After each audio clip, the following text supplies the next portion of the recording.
sən yetimxanadakına götürüb Emini dədə eləmisənsə, Leylanı ana eləmisənsə, haqqın var da vətəndaş olaraq sual verirəm.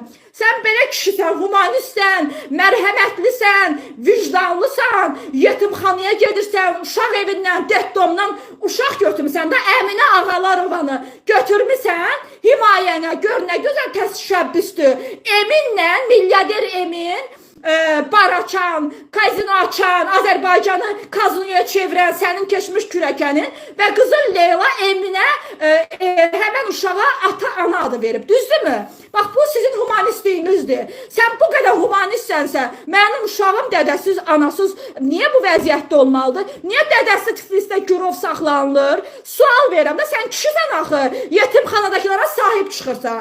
Öz qızın adına yazdırmağa cəsarətin çaxmadı. Yad kişinin adına mı yazdırdın? Budur mu sənin kişiliyin? Qoy Azərbaycan xalqı da görsün ki, öz qızına adını verməyən kişi ola bilməz. Yox, illah ki deyirsən mənim qızım deyil, o səndən mehriban işidir, mən qarışmıram, ailə işinizdir. Amma bir onu bilirəm ki, bir ölkə rəhbəri, bir siyasi lider, prezident postunda övladına adını verəcək dərəcədə qorxaq və acizdirsə, mənim uşağımı da yetim qoyar, Azərbaycan xalqının da uşaqlarının qanına girər.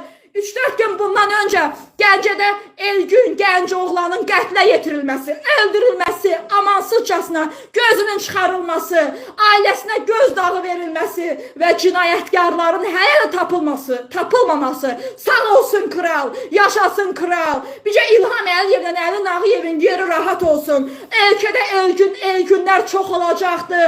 Ölkədə siyasi represiyalar çox olacaq, qətllər çox olacaq. Siz hansı qətlin üstünü açmısınız? Hansı qətlin istintaqı aparılıbdır? Hansı qətil cinayətkarlar cəzasını çəkibdir? Niyə? Reallığı danışaq da.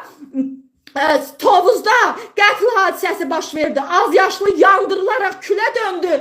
Siz götürdünüz günahsız bir insana işgəncə verib ağzından güclə ifadə aldınız ki, mən öldürmüşəm, adamın cinayətdən xəbəri yoxdur. İşgəncə altında aldığınız ifadə ilə o insanın həyatını ilkinin məhv elədiniz, 16 il verdiniz.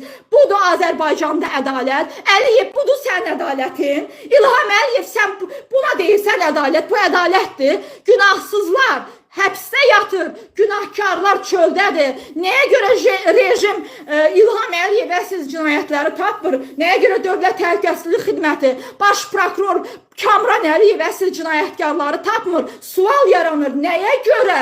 Bu böyük bir sualdır və bunun cavabı odur ki, cinayətin başında duran Əli Nağıyev